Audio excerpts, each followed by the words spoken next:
This is the Friday, August 31st, 2018 version of the Market Plus segment. Joining us now is Shawn Hackett. Shawn, welcome back. Thanks.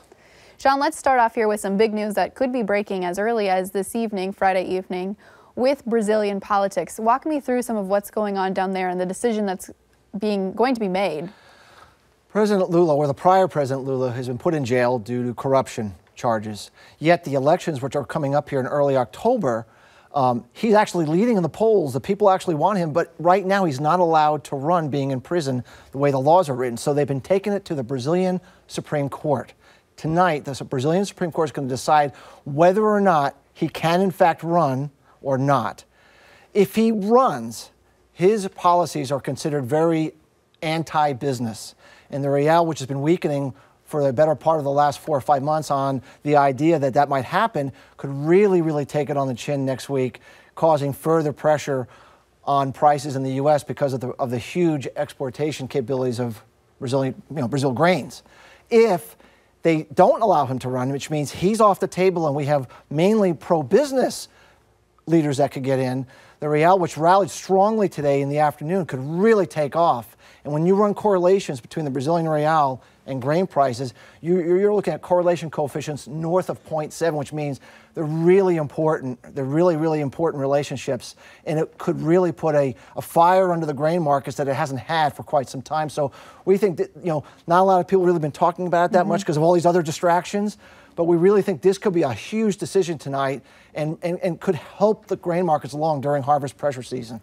You said put some fire under the grain markets. Were you talking about international grain markets or the Brazilian grain markets in particular?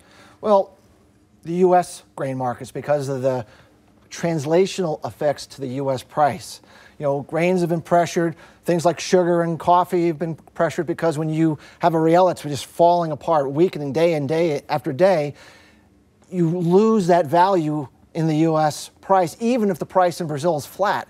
So it's a huge negative price discovery mechanism that right now, with large crops on the way, we would rather not have. We'd rather have a Brazilian currency taking off and allowing for some upward translational impacts at a time when prices typically are under a lot of pressure. So we hope that that's what happens, and we hope it gives the farmers, a chance here to maybe get some better prices sooner than might otherwise be expected. So. Can you walk me through those two scenarios? Let's say he does get the approval or he doesn't get the approval to run. On Tuesday, we've got a 3-day weekend here. Yeah. What are prices going to do, especially in the soybean markets opening up with those two scenarios on Tuesday? Well, if we gap down because Lula is allowed to run, I mean, we could see, especially the soybean market, really take it on the chin.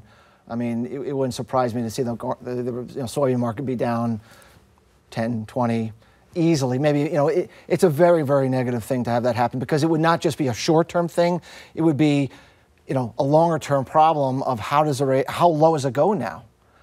If we walk in and he's not able to run and we get a gapping up market, well then, you're probably looking at, well, if we talked about the prior segment, the lows are probably in for the grain markets, especially soybeans, if that's the scenario. Doesn't mean bull market, doesn't mean up and away, but it means we've likely put in our lows for the year. And what's interesting is that our smart money indicator that we follow very closely has been buying soybeans very aggressively here. And we looked at the COT, the commitment of traders, before we came to the program today that just got released. It's possible our algorithm may trigger a buy signal. We'll have to run it tonight and see. But we're very close, and that may be an indication that the smart money is betting that the real and Lula, Real's going to rally, and that Lula's not going to get his chance to run. So kind of interesting dynamics that are going on, but smart money would have a good handle on that, so maybe they're giving us a heads up of what's to come. Okay, interesting. Well, that'll be definitely something for producers to watch here coming up beginning of next week. Let's take a couple social media questions, which we appreciate folks sending in on our Facebook and Twitter and Instagram pages. Let's kick it off here with Isaac in Riceville, Iowa. He said, what are your thoughts on the effect of the program, the assistance program in farm country, given the limitations of the adjusted gross income with base year calculations of 14, 15, and 16? Look, the aid program, when you look outside of the soybean aid, which was very positive, very good for farmers, most of the aid is really insufficient to really make much of a difference. Producers whether it's the pork producer, the corn producer, they're not getting much. The dairy producers, they're not getting much. So the way they based these payments is not really providing help on an even basis across the impacted markets. It's really disproportionate. Why it was done this way, you know, maybe there was political considerations that were involved, but the reality is that when I talk to my dairy customers and they're looking at, you know, a minuscule, you know, 12 cents on their production, I mean, that is just not going to do anything for them whatsoever. So unfortunately, using that metric and that methodology is really creating an uneven distribution, and it's not really providing the aid that I think many of the producers were expecting to see. Okay, definitely something to continue watching to see if we get another assistance program. Right.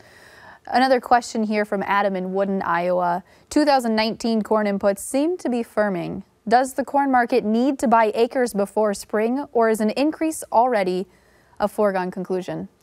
It's not a foregone conclusion. I mean, you know, farmers make their decisions later in the year based upon comparative economics. I mean, lots can happen. Right now, our weather markets, our weather models that we're focusing on are calling for a pretty severe drought to develop during the planting season in Brazil. Like last year it was Argentina, but this year it looks like Brazil is going to be in a lot of trouble. We could have a rip-roaring, you know, soybean market if that's the case later in the season, and everything can change. So it's way, way too early to make considerations as to whether that's going to, you know, do something or not. If the numbers stay where they are today, yes. But I don't think we're going to keep our prices where they are today. I think there's going to be a lot of movement, and I suspect the soybeans are probably going to catch a bid on Brazilian dry weather, at least for a little while. So at this point in time, when you're talking to producers, what are a lot of them expecting to plant for the 2019 growing season?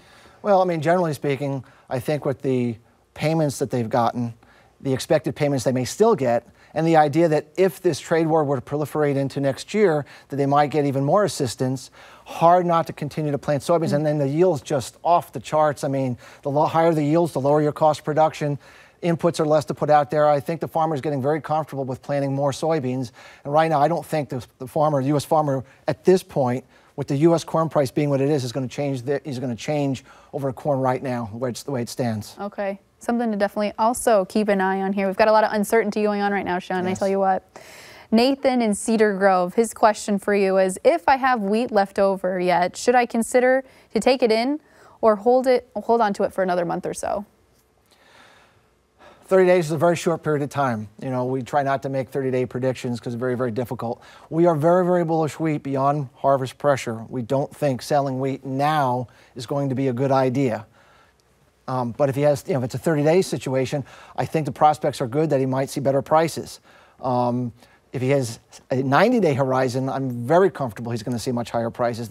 The problem with the wheat situation is this: we've lost massive amounts of global production. We are not going to get it back until next year at this time. Also, keep in mind that it's very, very dry in many parts of the world for winter wheat plantings. So even though winter wheat plantings are expected to be up, whether it actually gets planted is another story. So once again, I would really, really try to convey to those considering wheat to try not to make sales, and if you have to, try to buy some, you know, March calls or call options to try to protect yourself, because this wheat market still has a lot of upside, we think, once we get through this harvest pressure season, especially if we get some positive news on the real. It could really, really light a fire. Okay, so. Shawn, I'm going to skip down on the list here. There's one question I wanted to make sure we got in here, and it's from our friend Phil in Ontario. When you look at corn and soybean prices, they usually move in tandem, and his question is, will corn prices be held back from moving forward by this soybean issue? Well, there is a dance. You know, there's a ratio that is typically done between the two. I mean, normally it's a 3-to-1 ratio. You know, obviously we've been compressing that. Of course, a bearish bean market holds the corn market back. I mean, it's just, you know, you want corn and soybeans, and we all to be running together. Will it hold the corn market back from going higher? Not entirely. I mean, the corn market can go higher for a while on its own, but it can't go too high without bringing the soybean market along with it. There's a modulus of elasticity that you hit that you know, it can't go any further. Same thing with the wheat market. If you look at the wheat market has been rallying at times over the summer, dragging corn and soybeans, and then the corn and soybeans fall back, and it drags the wheat market back down because there's this rubber band effect. So the answer is, It can rally for a little while, but if you really, really want to get good prices and really want to get prices much higher to where they're exciting to farmers, soybeans need to come to the party, either through a trade deal or South American, Brazilian weather turning bad. We think the weather is a good shot right now. The trade, very, very hard to know at this point. Very hard to know. A lot of uncertainty. Shawn Hackett, appreciate your insights today. Thank you. It was a pleasure. That wraps up the Broadcast Plus portion, or the Market Plus portion, here on Market to Market. Join us again next week when we explore a lucrative export commodity rooted in the upper Midwest. And Darren Newsom will sit across from me at the Market to Market table. Until then, thanks for watching, listening, or reading. I'm Delaney Howell. Have a great week.